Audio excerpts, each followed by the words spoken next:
Welcome. I'm Warren Odess-Gillette, and this is A Baha'i Perspective.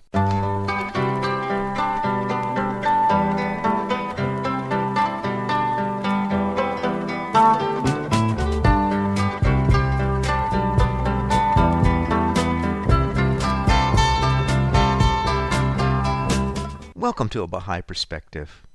I recorded an interview with Llewellyn Drong on February 28, 2023. Llewellyn was raised in the Disciples of Christ Church, its origins coming out of the Second Great Awakening in the early 19th century in the U.S., when Protestant Christianity was spread through revivals. Llewellyn tells a story of how his spiritual journey led him to the Baha'i Faith, and then how being a Baha'i caused him to look back at milestone incidents in his life that led him on that path. I started the interview by asking Llewellyn where he grew up, and what was it like growing up there. I grew up in a small town called Bonner Springs, which is about between 15 and 20 miles outside of Kansas City, Kansas, west of Kansas City, Kansas. It was a typical small mid-America town, primarily an agricultural service town, although it did have some other things going for it. There was a cement factory nearby, part of the Lone Star Company that employed a lot of people, and there were a handful of other little manufacturing operations too. What was your spiritual life like growing up? It got more interesting the older I got. I grew up within the Disciples of Christ Church, DOC.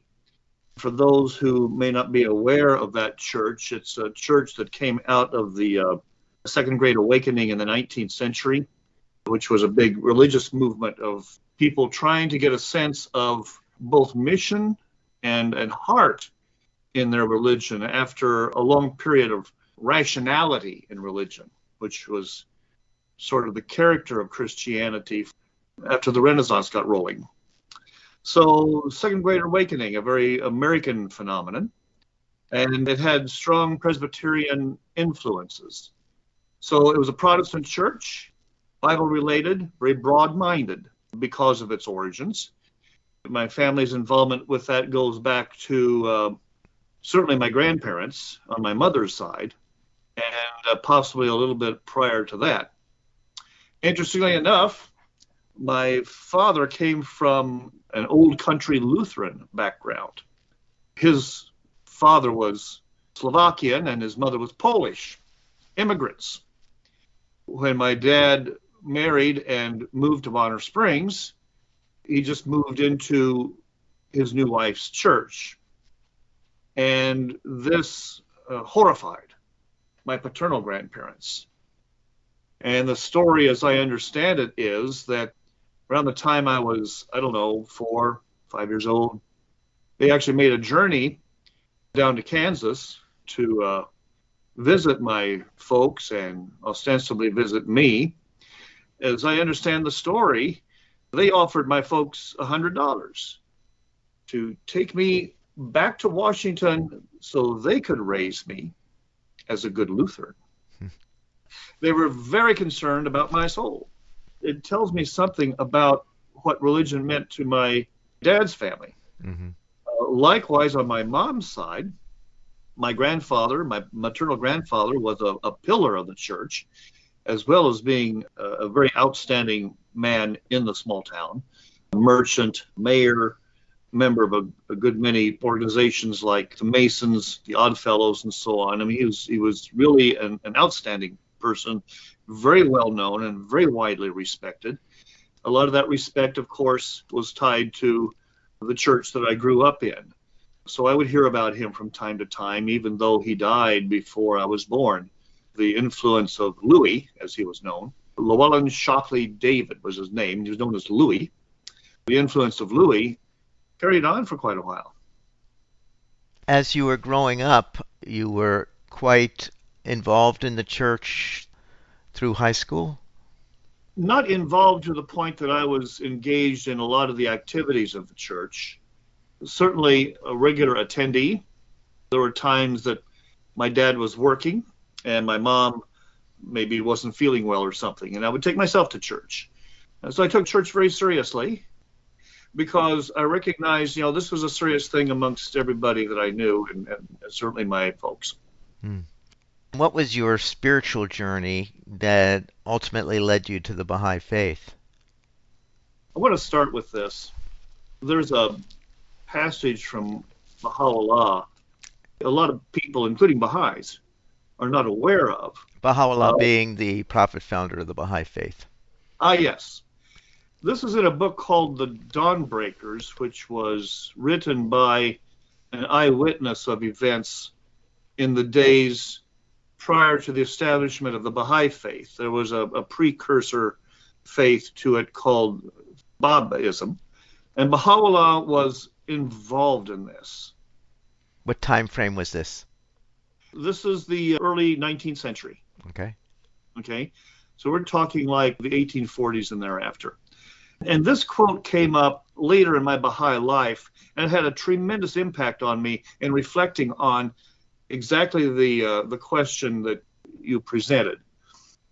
Baha'u'llah is quoted by the author of Dawnbreakers as saying, "Be thankful to God for having enabled you to recognize his cause. Whoever has received this blessing must, prior to his acceptance, have performed some deed which, though he himself was unaware of its character, was ordained by God as a means whereby he has been guided to find and embrace the truth." As I begin to unpack this story, just bear in mind that later on in my Baha'i life, when I ran across this quote, you can bet that any Baha'i with a curious mind is going to be sort of tickled. Their memories are going to be kind of tickled. Their curiosity is going to be tickled about, boy, what is it that I did? What could it possibly be? So I spent a lot of time thinking about this. It must have been over the span of a couple of years. I kept, when the opportunity and the inclination arose, I would think back. What could I possibly have done?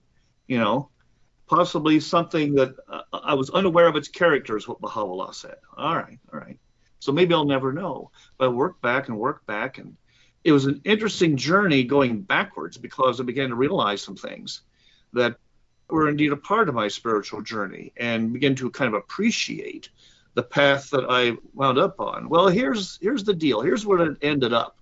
I remembered Sunday school in my church.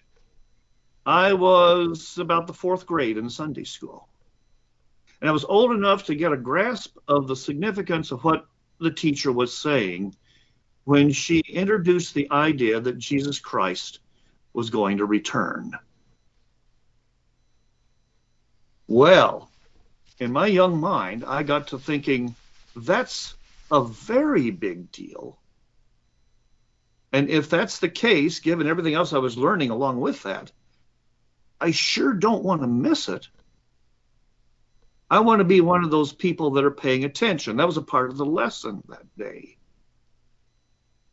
I believe that journey really opened up shortly after I learned that in Sunday school in my church, because for a number of evenings after that, I remember staying up late, just sitting up in my bed, praying to the Almighty, explaining that I understand it's not likely to happen in my lifetime, but boy, if it does, don't let me miss it.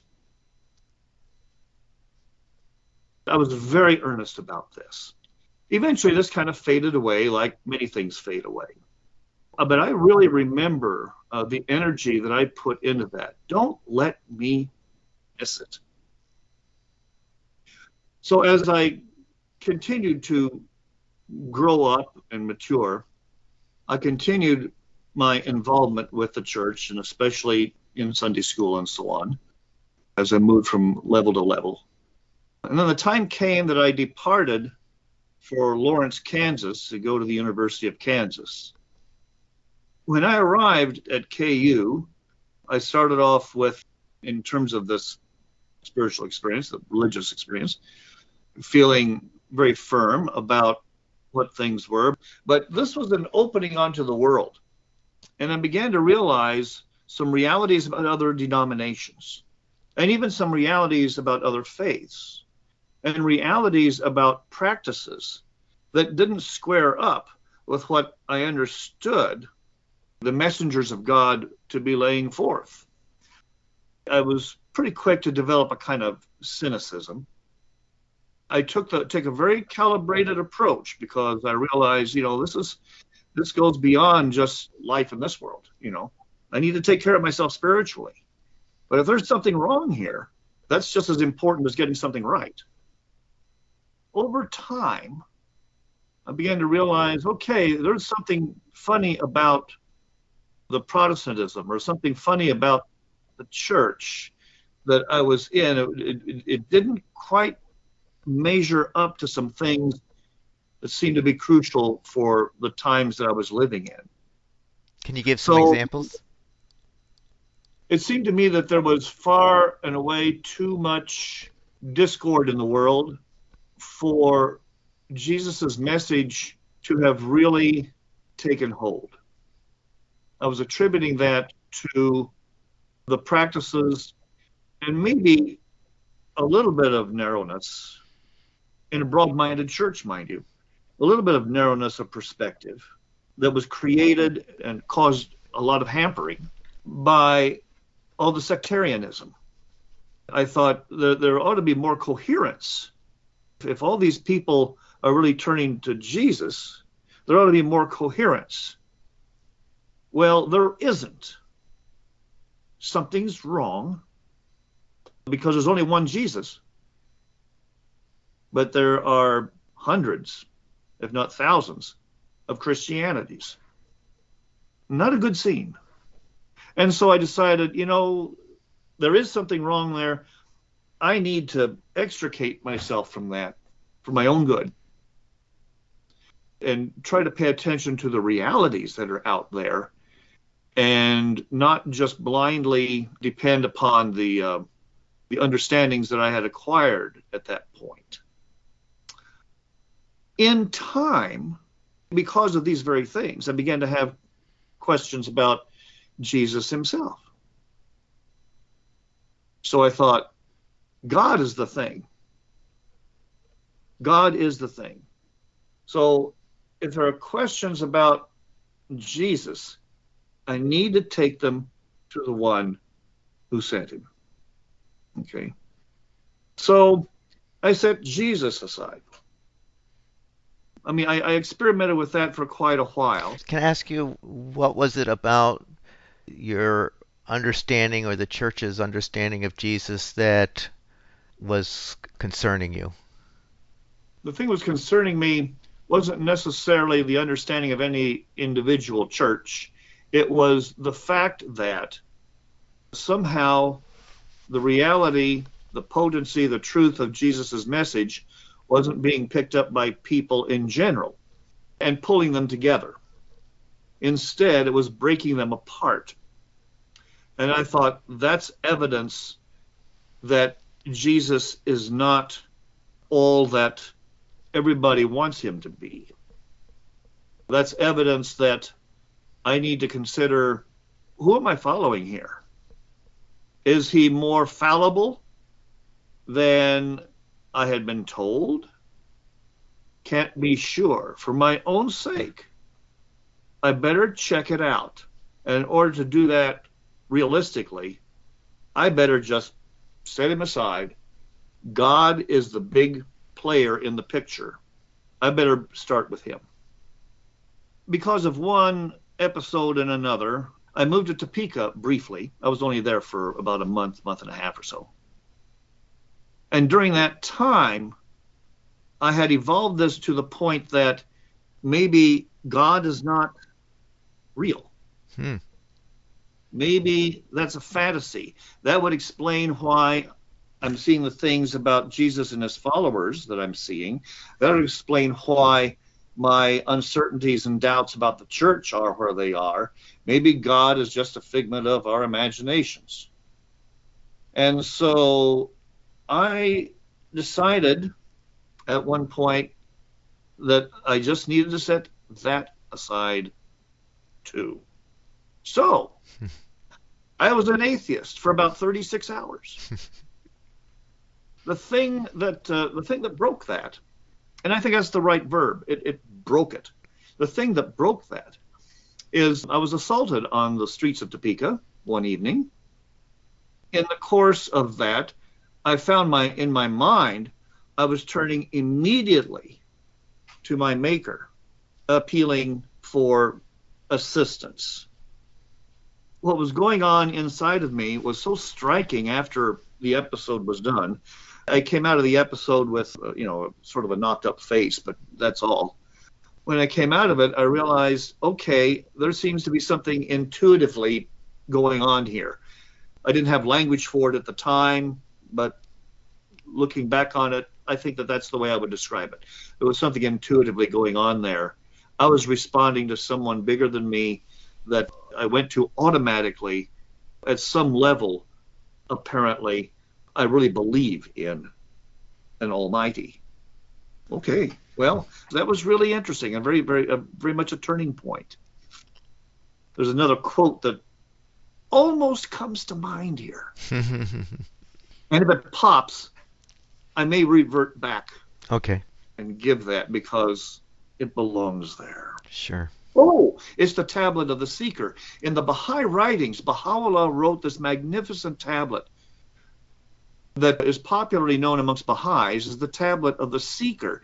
In that, he explains how the seeker and the believer should conduct their lives. It can be inferred in the tablet that we are seekers all our lives, always seeking to grow ever closer, no matter how close we get, ever closer to the infinite Almighty. A journey that you begin but you never finish. Just a wonderful idea. And one passage in that, Baha'u'llah explains that the seeker, and I'm not going to recall the exact words, but the seeker should eliminate all knowledge. Just eliminate it. Clean slate. Start with nothing. Well, the neat thing about what happened to me in Topeka is that apparently I had achieved that. I had erased the church, I had erased Jesus, and I'd gotten to the point of actually erasing God himself for, as I say, 36 hours. I made the decision, 36 hours I got beat up, and I had my epiphany.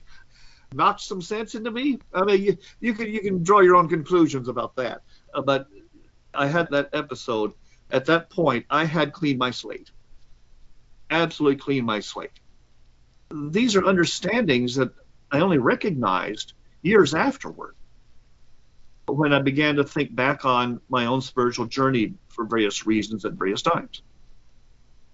So there I am. I returned to Lawrence, where the University of Kansas is, and got myself reestablished and realized, okay, if I'm accepting God, then I need to find how he's speaking to us.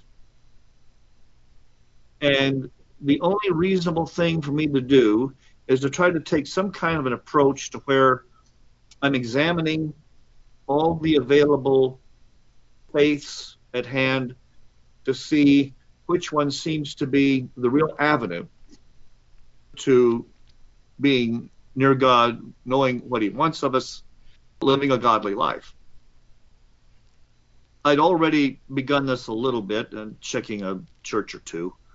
And I resolved one evening to check out the Jewish community. I decided that's a good place to really make an earnest beginning, a deliberately focused beginning.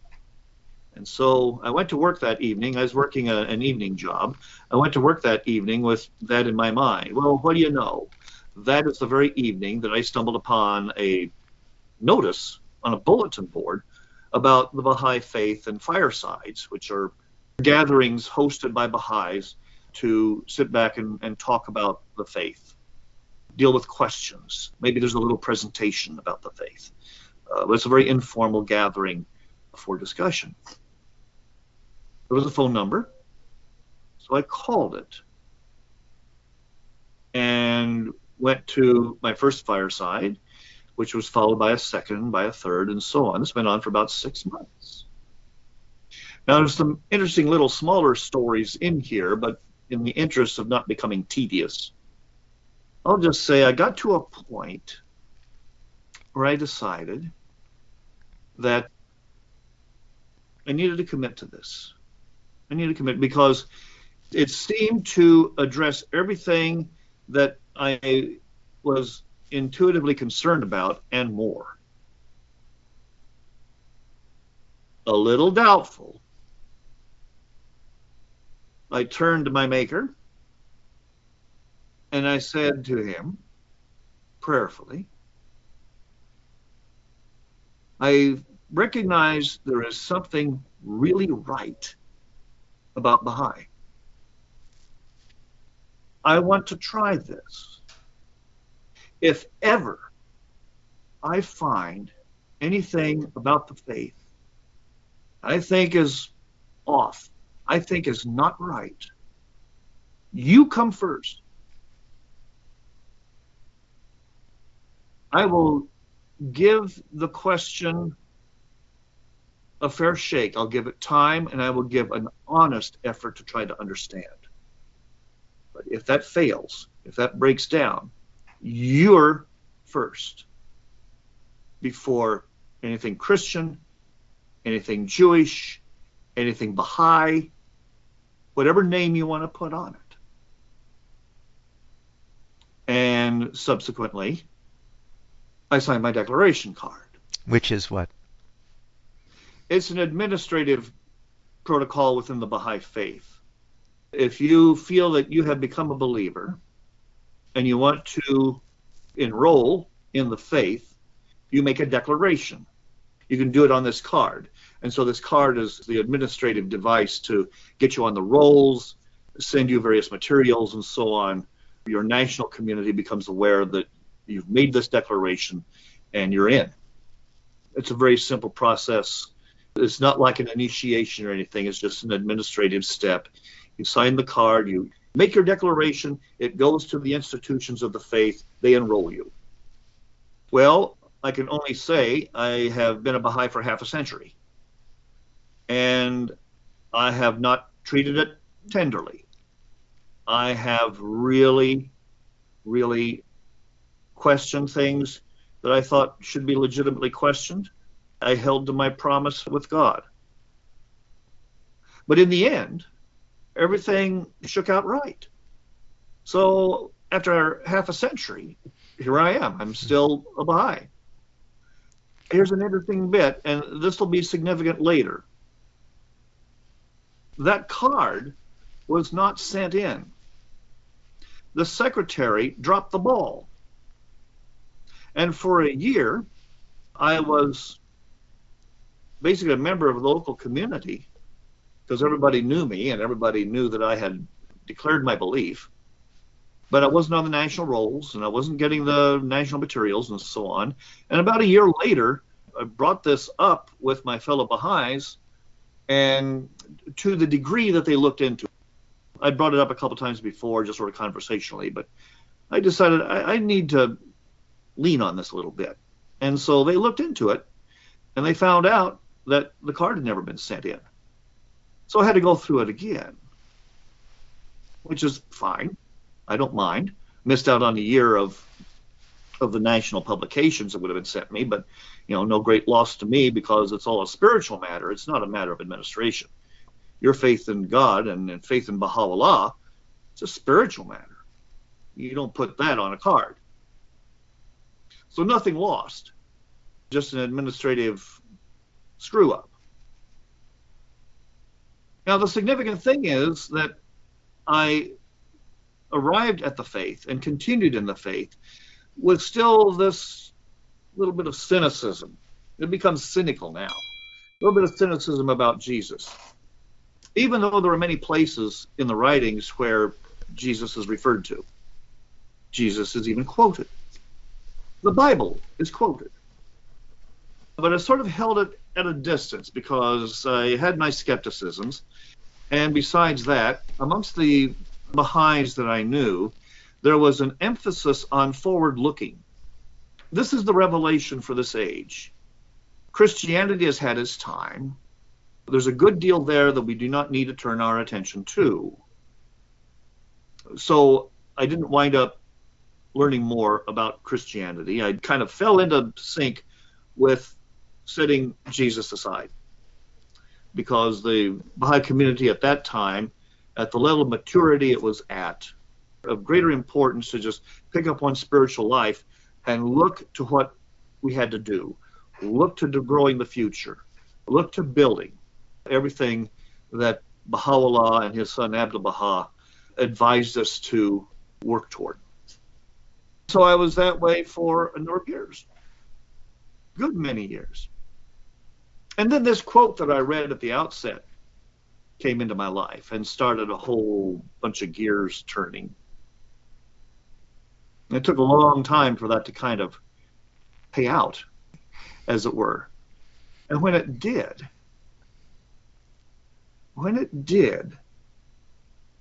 I began to think hard about that little boy that had come home from Sunday school and propped himself up in bed at the night and was praying earnestly. That, knowing that it's silly to think it's going to happen in my lifetime, that Jesus would return, but if he does, don't let me miss it. Don't do that to me, please. Please. I was pleading with it. I really was. When I recalled that was a thunderclap.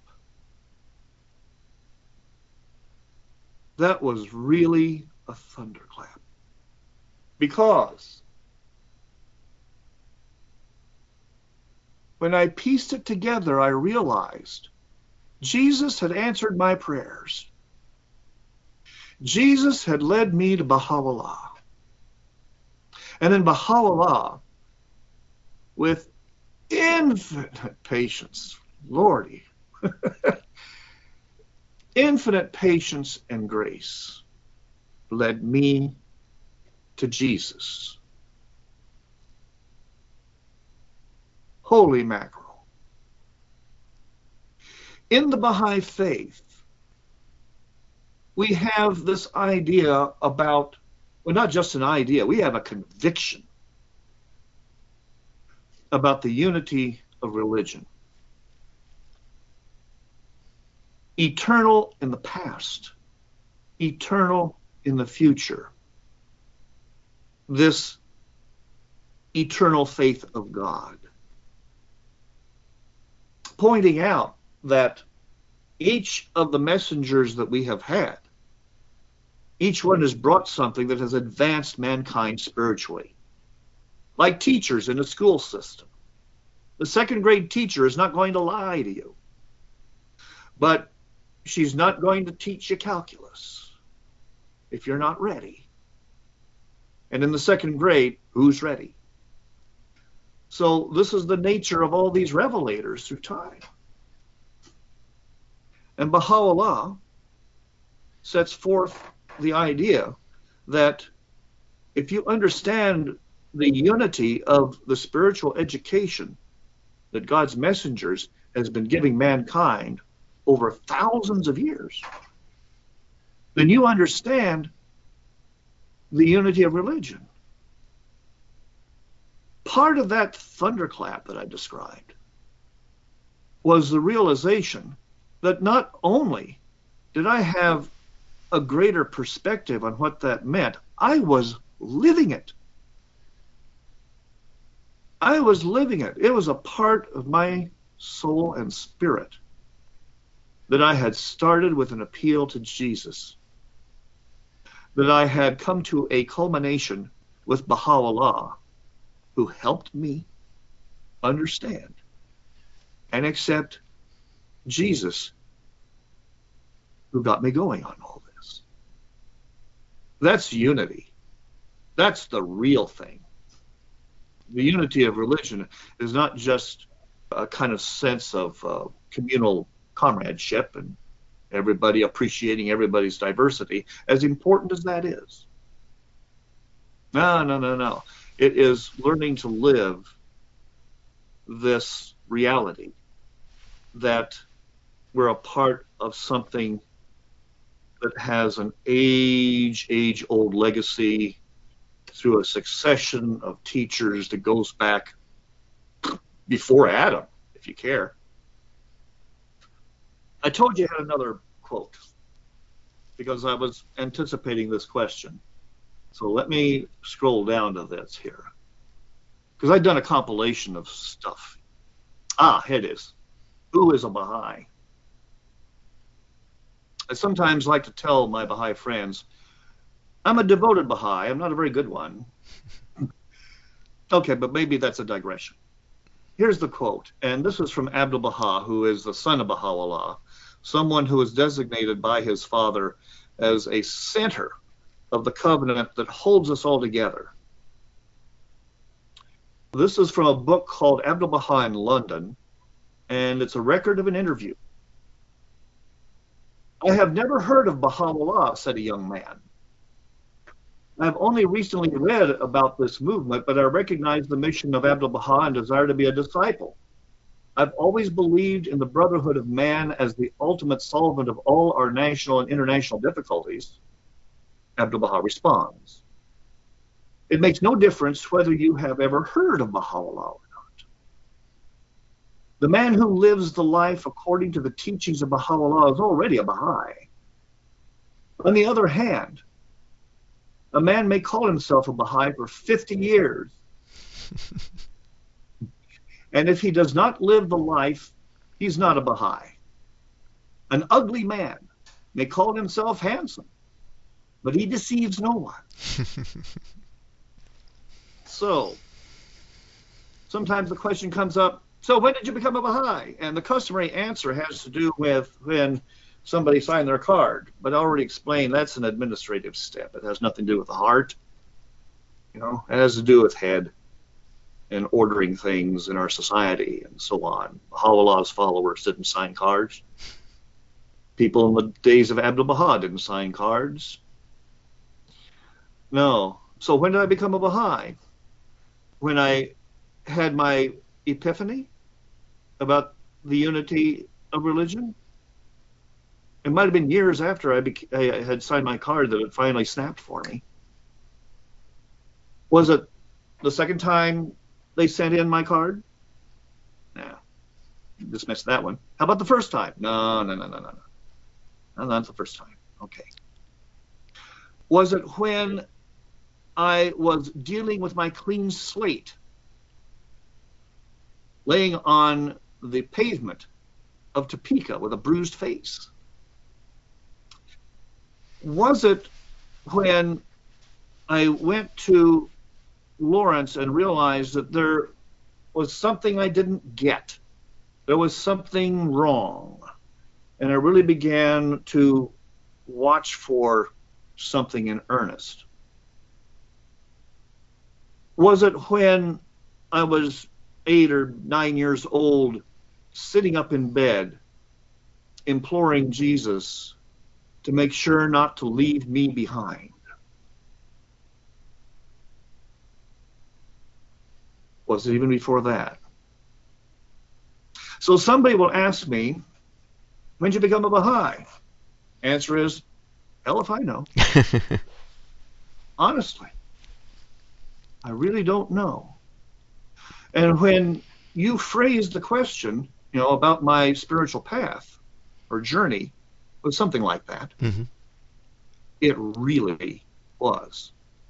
It was a path full of all kinds of obstacles, twists and turns, unpredictable vistas that just overwhelmed me with their beauty, and some really shadowy, chilly kinds of turns and dips that left me with tremendous doubts. What was it you heard about the Baha'i Faith at the first fireside that had you continue to go? The way they talked about the unity of religion. Unity is a big word in the Baha'i Faith. Unity in general. Unity of mankind, regardless of racial or class or national, regardless of any factor. If you're a human being, you are more than entitled to being a part of the unity of mankind. That is a grace of God, to be a part of the unity of mankind. It's not God's fault that mankind doesn't get that, okay, sometimes. But as Baha'is, we have that very much spelled out for us in terms of what we have to do to fulfill the charges that Baha'u'llah has handed off to us. We have to do it in the light of this unity. My understanding of all that began at that first fireside with the first lessons about the unity of mankind, and then the unity of religion. And there were some other unities that were spelled out, and they also laid out a body of principles that Baha'u'llah had put forward about how mankind needed to order its affairs. It was interesting to me that they weren't laws. They were principles. Here are principles to guide your understanding and to guide your work toward bringing mankind's spiritual potential forward. Your last name is interesting, Drong. What's the ethnicity of your last name? It's ostensibly Slovakian. I say ostensibly because if you know anything about Eastern European history, you know how the borders are kind of sloppy over time, but for convenience, we call it Slovakian. It means stick. Stick like something taken off of a tree. Okay? And I'm sure that that has an interesting provenance, you know, because some sticks are more useful than others. Some are more symbolic than others. So it kind of begs some questions. Llewellyn is Welsh, and it means lion-like. And I go by my middle name because it's kind of a salute to my grandfather, Llewellyn Shockley David. The next generation had a Llewellyn Sidney David. I was named David Llewellyn Drong. I named my son Alistair Llewellyn Drong. So this has become sort of a family thing. And so my first name is David, as I just alluded to. And that means beloved. So it is interesting to me that my name means beloved, lion-like stick. I have thought earnestly about that, and I thought, you know, there's something there to live up to. There's something there to live up to. I have a special notion about my name. Try to use it to guide me. Well, Llewellyn, thank you so much for taking this time to tell us your story and your spiritual journey. Thank you. Well, thanks for asking. I hope you enjoyed that interview with Llewellyn Drong, a Baha'i for 50 years, telling his spiritual journey starting with the Disciples of Christ Church when he was a child. You can find this interview and other interviews on the website abahaiperspective.com and on the YouTube channel, A Baha'i Perspective. You can find the podcast on Spotify and iTunes. For information specifically on the Baha'i Faith, you can go to the website baha'i.org, or you can call the number 1-800-22-UNITE. I hope you'll join me next time on A Baha'i Perspective.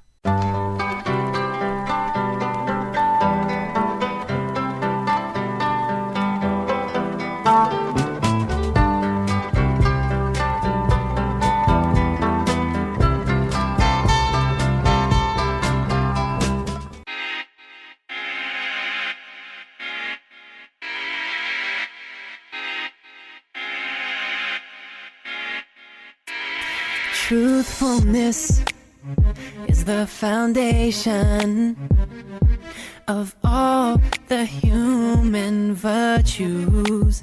Without truthfulness, progress and success in all the worlds of God are impossible. Impossible for any soul. Impossible. Any soul, impossible for any soul, impossible, yeah, for any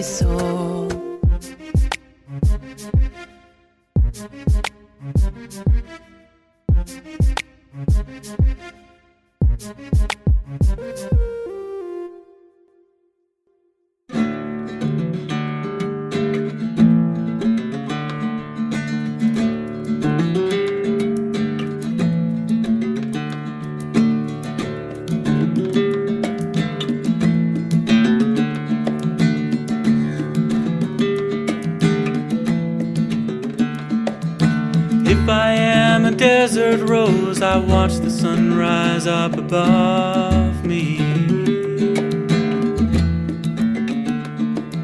And if I am a mountain rose, the morning sun comes from below me. Under one sky, we get our light from the same sun wherever we are.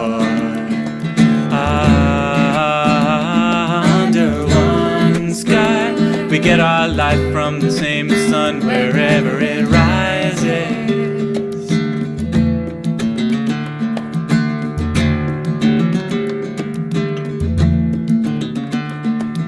And if I am a northern rose, I watch the sun walk across the southern sky.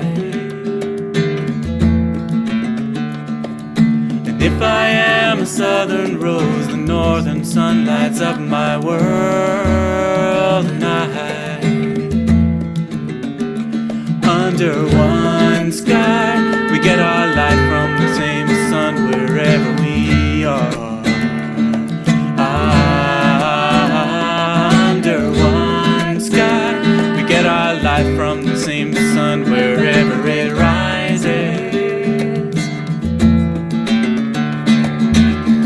I'm not confused by motion, I will not lose my range. I know my own reflection, I can adjust for change. Take me from northern forests to the southern fields, and I will turn my face to the sun in any place where it rises.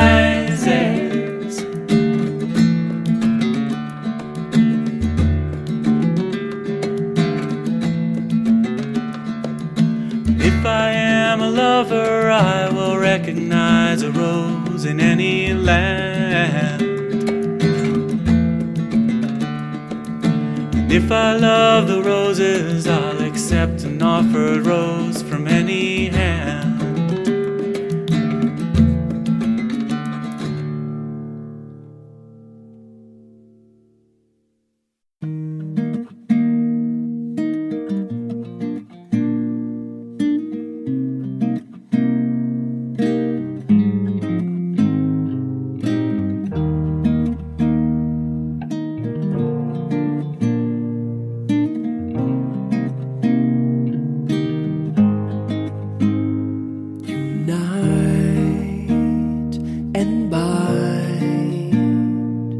Together the hearts unite and bind.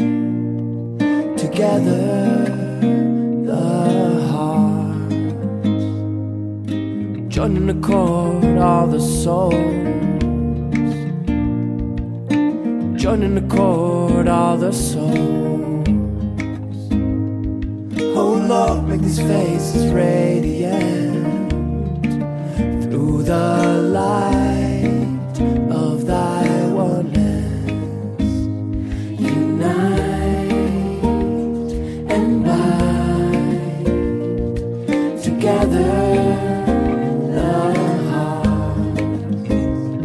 Unite and bind together.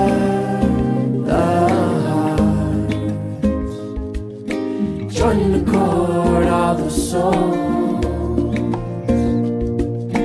Join in accord all the souls. Oh Lord, make these faces radiant through the light of thy oneness. Unite and bind together. Unite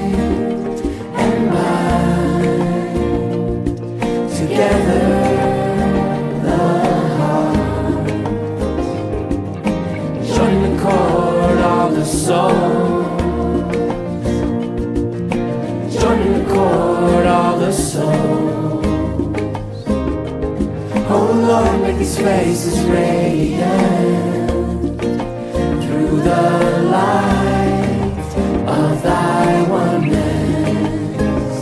Unite and bind together the hearts.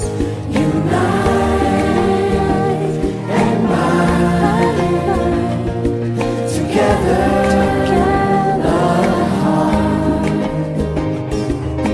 Join the chord of the souls.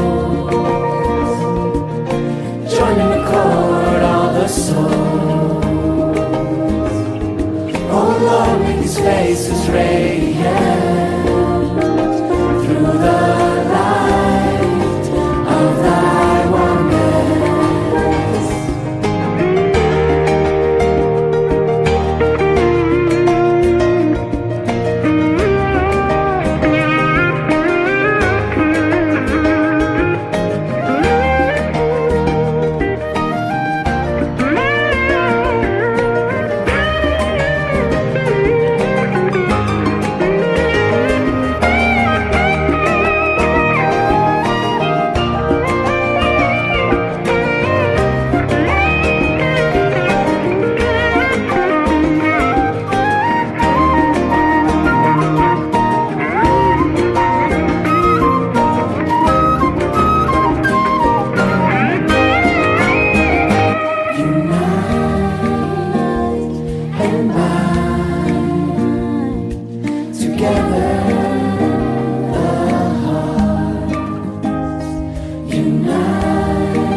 We've got to walk a little farther till we're gathered over yonder. We've got to walk a little farther than we've ever walked before. We got to walk a little farther down that long glory road.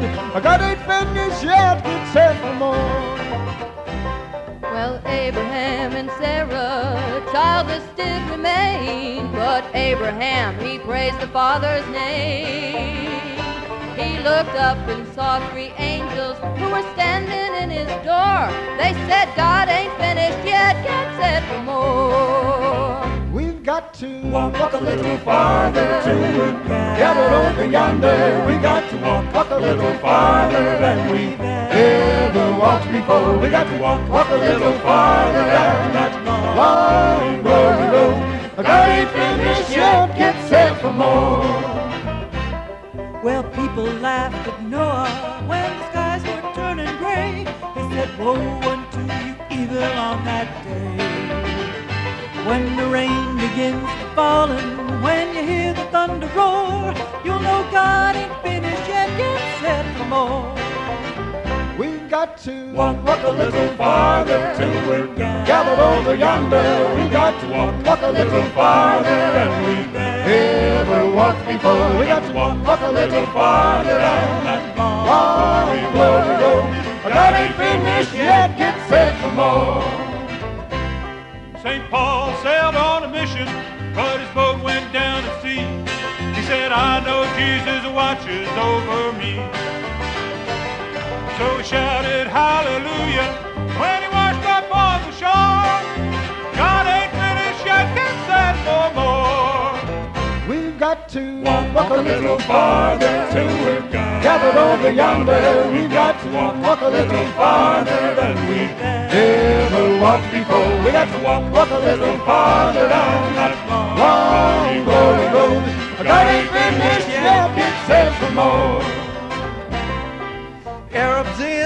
desert, lived just like pagan tribes, till the prophet brought the law to change their lives. He said, on that resurrection day, when Gabriel blows his horn, God ain't finished yet, get set for more. We've got to walk a little farther till we're gathered over yonder. We've got to walk a little farther than we've ever walked before. We got to walk a little farther down that long glory road. God ain't finished yet, get set for more. Well, all of God's religion, their message is the same, but for lack of harmony, our troubles came. But to come that morn of glory, we wrote in Matthew 24. We know that God ain't finished yet, it's evermore. We've got to walk a little farther till we're gathered over yonder. We got to walk a little farther than we've ever walked before. We got to walk a little farther down that long glory road. God ain't finished yet, get set for more. We've got to walk a little farther till we're gathered over yonder. We got to walk a little farther than we've ever walked before. We got to walk a little farther down that long glory road. God ain't finished yet, get set for more. God ain't finished yet, get set for more. God ain't finished yet, get set for more. Get set for more.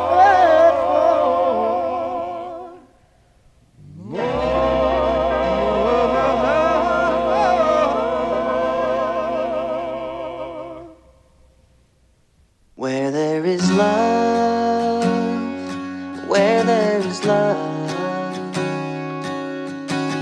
nothing is too much trouble, nothing is too much trouble. Where there is love, where there is love, nothing is too much trouble, nothing is too much trouble. There is always time, time, time. There is always time, time, time. There is always time, time, time. Whoa. And there is always time, time, time.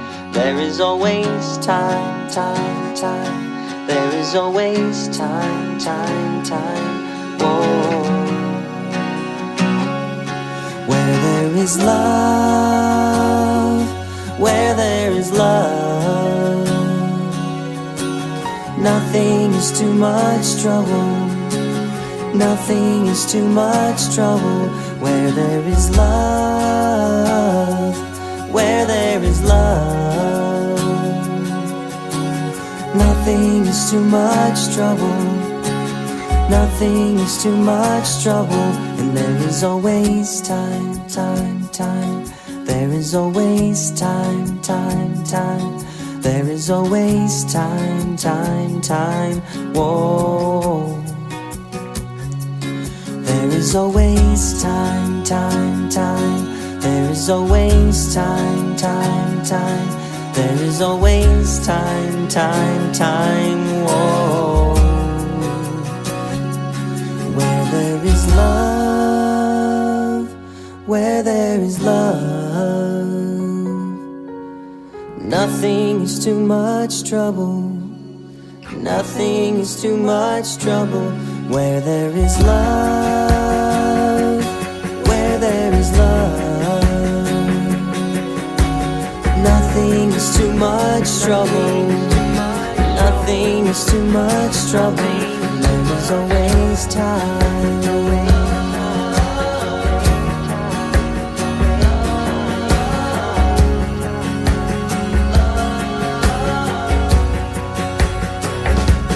There is always time.